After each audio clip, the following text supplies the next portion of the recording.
Welcome to our channel. Today we how to connect QuickBooks to reconcile credit card statements step by step clearly. Open QuickBooks and log into your company file. Navigate to the banking menu at the top of the screen. Select the reconcile option. Choose the bank account that corresponds with your credit card. Enter the statement date from your credit card statement. Input the balance shown on your credit card statement. Click on the Continue button to proceed. In the Reconcile window, review transactions listed. Match each transaction in QuickBooks to those on your credit card statement. Check off the transactions that are the same in both records. Ensure the difference at the bottom is 0 before completing the process.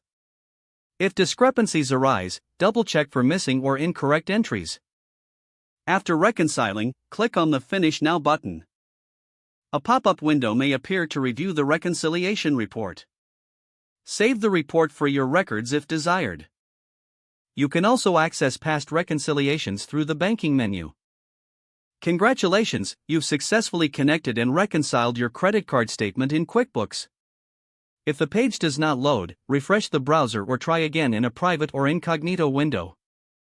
Make sure you are using the correct email address, then retype it carefully to avoid small typos.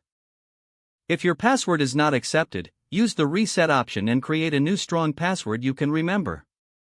Check your spam folder for verification or security emails, then complete any requested confirmation steps. Enable two-factor authentication if available to improve account security and reduce unauthorized access risk. After signing in, review your profile details so your contact information and settings are accurate and current. If you see an error message, note it down and try again after restarting your device and internet connection. Log out when you finish, especially on shared devices, to keep your account and payment information secure. If the page does not load, refresh the browser or try again in a private or incognito window. Make sure you are using the correct email address, then retype it carefully to avoid small typos.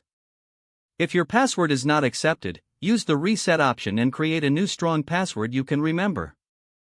Don't forget to like this video and subscribe to our channel for more step-by-step tech guides.